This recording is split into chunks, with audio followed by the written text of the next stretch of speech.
Right, here, Punch Out Boxing. Delighted to be here again with the mighty Oak. I weren't expecting to be speaking to you this soon on such a big platform, but tell us how the fight came about, when, etc. Yeah, so wow, yeah, this was like 2 days before leaving Thailand. I was on holiday after the last fight. Yeah, got the message from my manager saying this is the opportunity. The fight presented itself, and no, straight away thought I'm fighting, I'm doing it. You know what I mean? Didn't think twice, and here we are, man. Here we are. Do you know what I mean? Just like that, and yeah, man, I'm looking forward to it, man. Looking forward to it. Again, back on a big stage, looking to, kind of in a way right the wrongs of the last time I was back on a big stage with the unfortunate circumstances. But now, a fresh opponent, a whole new style of fight, different promotion. So yeah, no, I'm looking forward to it, man. Looking forward to it, man. It's good, good. How aware of ALOYS were you? How much on your radar was he, if at all? Obviously, he's got a big platform. There's a lot of hype behind him. Yeah, yeah. No, I've known about ALOYS for a while. I remember watching his debut actually, and I rated him from that debut. I thought he was a tough fighter for taking such a tough fight in his debut, and yeah, so fair play to him. And obviously, there is a lot of hype around about him, but I think he's a good fighter. He's explosive. He's going to bring it, and that's the fights I want to be in. I've always said I want to be in the big fights, and I still remain true to that. And I feel like this fight here is exactly that. This is not only just the stage that I'm on, but the styles of the fighters. With me being a mover, with him being a pressure power puncher, I think it's just going to bring out way more to my game. And it's just a perfect fight coming off of my last win, going 10 rounds. So I know I'm fit for it. And yeah, just looking forward to really making a statement and improving on my last win. Not only just going in there, but just it's showing more to my game. And I feel like this fighter, this opponent in particular, is going to bring that out of me, most definitely. Yeah, I was surprised Frank chose you in a way, because I don't know if you saw his last fight against the Italian Berardi, who was also a mover. He did make hard work of that. I thought the scorecard might have been a bit generous to him, and we've seen against your fight against Devon, you can move and you can deal with a big puncher. Yeah, listen. Everyone in the cruiserweight division can bang. Some maybe more than others. Some rely on their power more than others. Whereas I'm a mover. I'm a fluid fighter. I'm a fluid boxer. And I don't sort of kind of just rely upon swinging punches and stuff. I really like to just go in there, move, be fluid with my boxing, and I feel like that's just going to be too much for him. And I just think that it's just, my style's all wrong for him, and I don't think he should have took this fight. And it's too late now, and we're in it. And I'm just looking forward to just showing. Obviously, we've studied his style, but there's only so much you can take from all of these things. Of course, I'm preparing for the best ALOYS on the night. I'm pretty sure that he's probably gone and worked on things from that last fight. So again, I don't like to look in the past. He's obviously going to form a game plan against me, but we're going to do the same. And I just think that I think this is going to make for a very good fight. Did you think there were quite a few flaws in his game from last time out? Look, I guess there was flaws. There was things he done well as well. I mean, obviously, for a power puncher, someone that's usually used to getting people out of there, for him to do the 10, there's a lot of positives to that as well. So it depends on how you look at things. Do you know what I mean? For me, it's more just about listening to the coach, and just following the game plan that we need to follow to prepare for the best ALOYS that there can potentially be. So he went the 10 rounds, so he showed that he's obviously got a bit of a gas tank. So that's something that we have to obviously look into as well.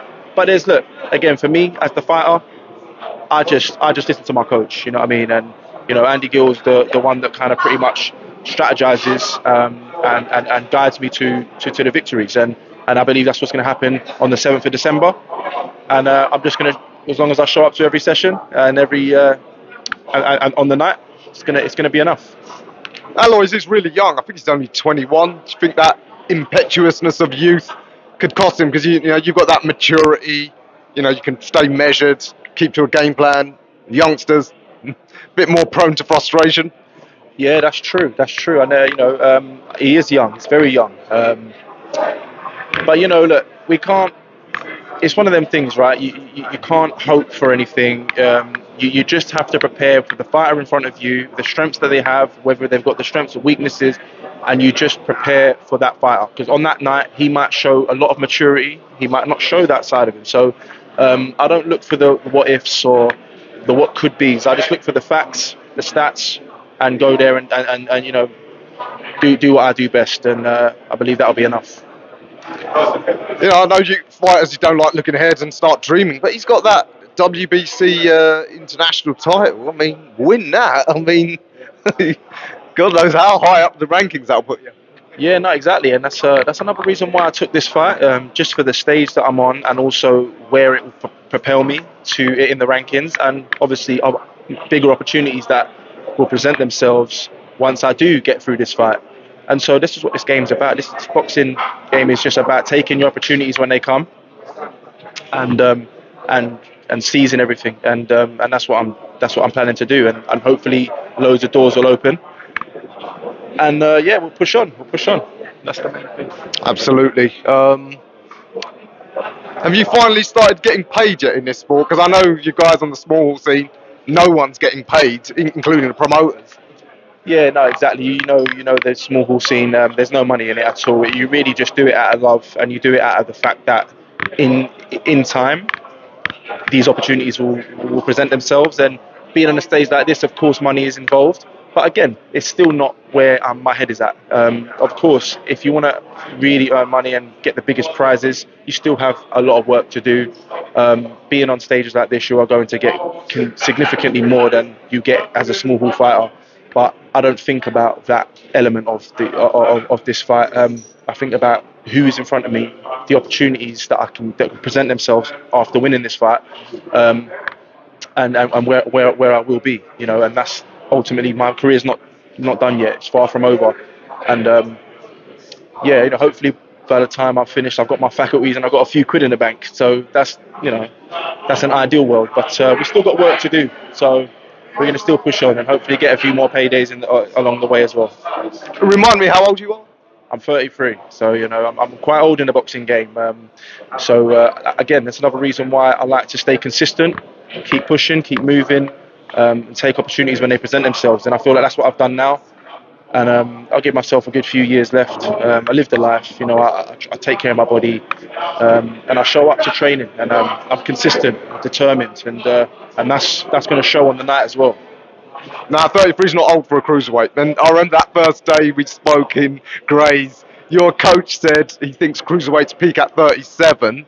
And, having looked at guys like, your Usyks and Beterbiev, I think there's some truth in that. So you still got a lot of years of hard work ahead of you. Yeah, no, you're right. You know what? I do look to those fighters for inspiration, and they do motivate me a lot. Especially Beterbiev, Usyk. We're talking about some of the best fighters we're ever going to see. So 39, 37 years old. It's great to see them performing at the highest level you can possibly perform. And obviously, the legend Bernard Hopkins proved and showed you that if you live the life, you can take you as far as your body can. So yeah, of course, I draw inspiration from those fighters, definitely. And I'm hoping I can follow in those same footsteps, to be honest. 33, give myself a good 5 years, 6 years. I would love to squeeze that many years. But so long as I feel good and so long as my body feels good, then I'm all for it. Something I tell fighters about what Hopkins said's secret to his longevity. Two things: no refined sugars for 20 years, and sex only twice a year. And he was married, but his wife was on board. She knew the sacrifices. Sex weakens legs, so. Yeah, I think Bernard was a little bit too serious about it. I mean, obviously, I haven't followed those rules, and I don't think I'll be able to follow them as strict as Bernard. But I can try and get close enough to it. I'll try and abstain for the last couple of weeks or something. But I heard that it's all a bit a myth anyway. So he might have been doing that for no reason. So, but look, I think like diet, what you fuel your body with is ultimately what I'm much more conscious about. and the stretching and all of these things, joints, rehabilitation stuff, coordinate functional exercises. I think that these things just keep your body going for much longer, and that's something that I'm definitely like aware of, and it's been working so far, so it's good. Fabulous. Long may it continue. Yeah, finally, Thailand. You ate a scorpion. I did eat a scorpion in Thailand. Yeah, I just thought, when in Thailand, why not? You know what I mean? My brother dared me to do it, and I thought, it's that brotherly competition sort of thing, right? Where I just did it, and you know what? It don't taste too bad. It actually don't taste too bad. I was expecting much worse. It's just crispy, and it tastes a little bit like burnt chicken, to be honest. And that's it. Burnt chicken. Everything out there tastes like chicken in one form or another. Okay, well, I might be going to that part of the world soon, so I don't think I'll try Gotta give it a go. that. You got to try it, man. It's like, I went to Bangkok. I went to some lovely places, Khao Yai, and it was really lovely. It was really nice. Done some lovely little hikes and runs and stuff like that. I've got family that live out there. Yeah, my brother lives out there. He's been living out there for the last 4 or 5 years. So it was really just me going to see him and his kids and my nephew and niece. And yeah, it was lovely. Yeah, it was lovely. So, and it's just that you're coming straight back into camp. So I've got the break that I needed, and now I'm re-energized and I'm ready to go, ready to go straight in. And that's exactly what we've done. And yeah, that's it, man. That's it. Rearing to go, Lewis. Can't wait to see it. We'll see you in a month. See you in a month.